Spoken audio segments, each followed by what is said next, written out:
All right, I'm back again.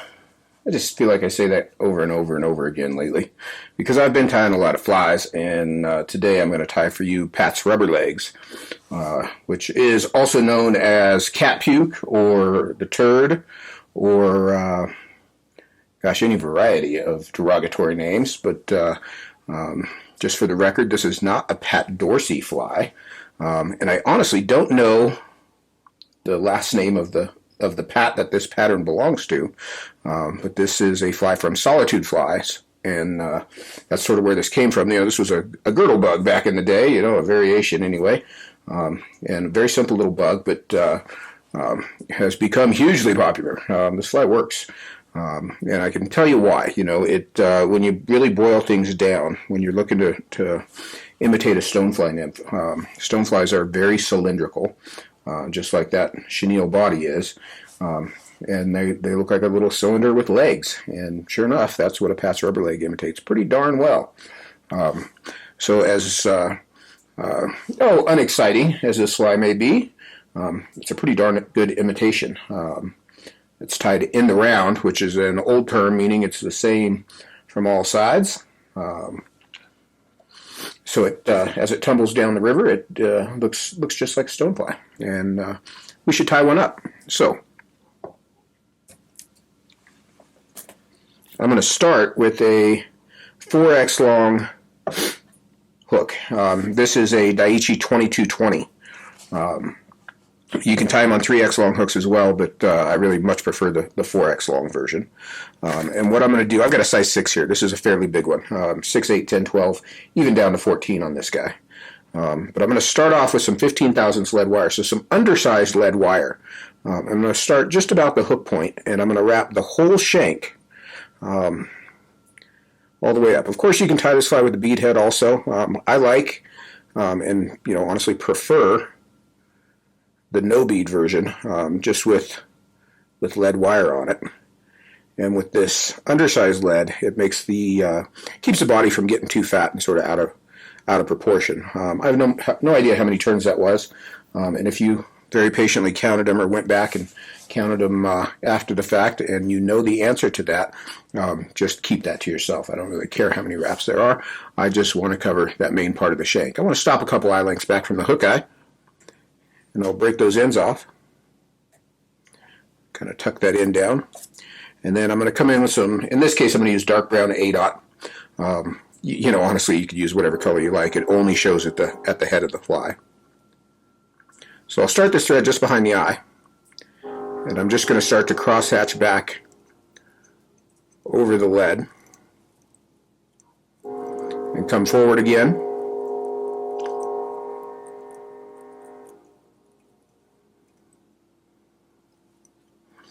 All the way back to the bend again. And I'm not really trying to cover the lead. I'm just trying to kind of fill in some of those gaps.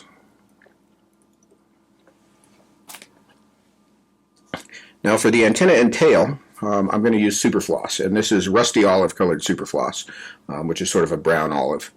And I'm going to tie this in, bring my thread right up to the hook eye. Tie these in about a shank length long, sticking out over the hook eye, pretty close to the hook, or pretty close to the eye, I should say. And I want to anchor that down with a little band of thread. And then I'll just stretch these back two ends back and wrap back over them. Maybe just slightly pull them toward me to keep them centered on top of the hook. All the way back to the bend, and the other end of that will become the tails. So I'm going to pull that forward. I see I want to go a little further back there. Yeah. I'll pull that forward and cut that just behind the eye. And now I've got my tails and antennas in there. Then I'm going to come up to about 3/4 of the way up the hook. And what I'll do here is I'm going to take 3 strands of that same material, and I've cut them a little shorter, just makes them a little easier to work with. And I'm going to tie these in with a couple of X wraps. I'm going to bump that forward just a bit. And this takes a little playing with to get the placement exactly right. But honestly, the exact right placement probably doesn't make a difference. So I'm just going to X those in like so. So nothing fancy there. Pretty simple little bug so far. And I'll bring my thread back to just off the end of those lead wraps.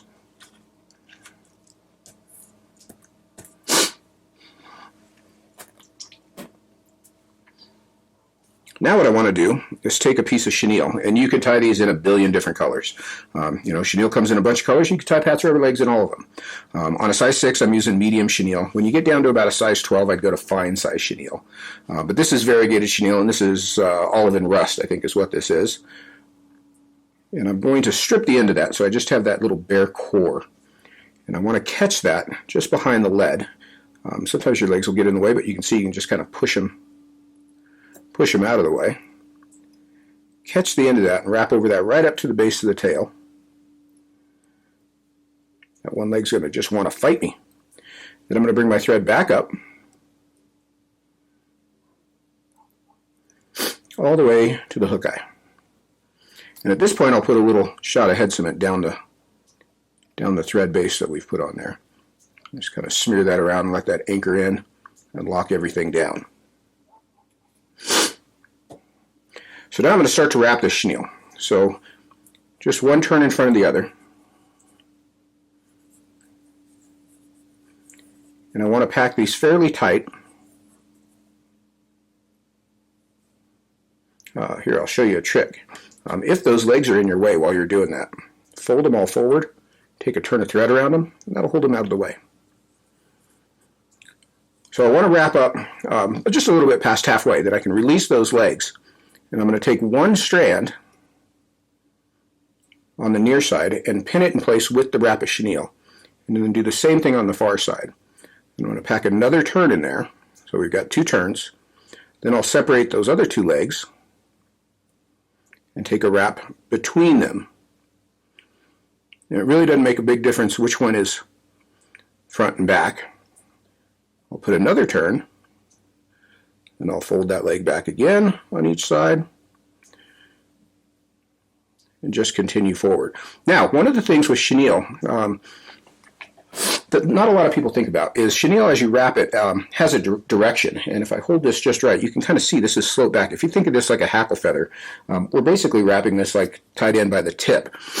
So as we go, we can actually kind of fold these fibers back a bit and compact that body. Just makes for a cleaner tie-off. When I get right up to the hook eye, I'll tie that chenille off just a couple turns, and I'll come in with the tips of my scissors and cut that close. It's a nice clean tie off there. And then just enough thread wraps to cover that fuzz. And then I like to lift the antennas up and make a couple turns. That just lifts them up off the hook eye, makes the fly a little easier to thread. And then I'll come in and whip finish.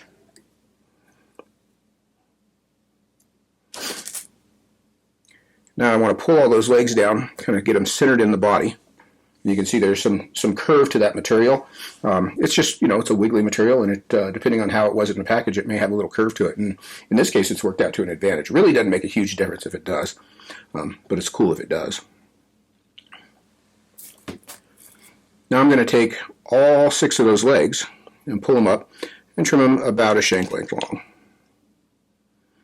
Maybe just a little shorter than a shank length. You can kind of eyeball that, like so.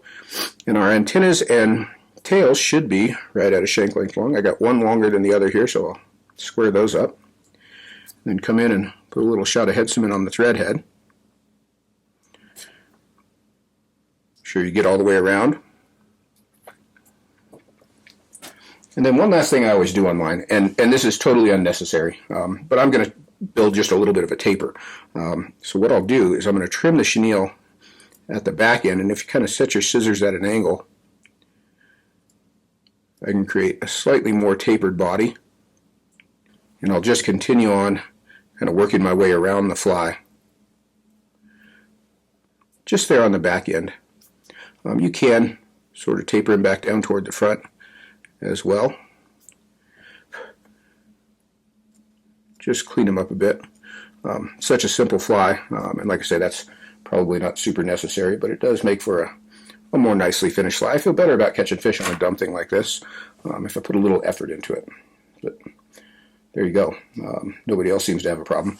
If you float the Colorado River, especially with the guide these days, you're probably going to end up fishing a thingamabobber and a Pat's Rubberleg with some little beta nymph behind it.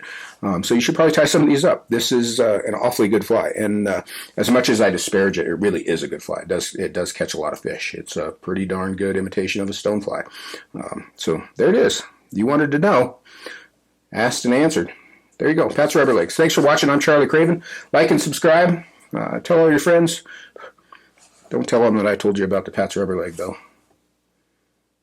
Keep that to yourself. All right, you guys. Have a good day.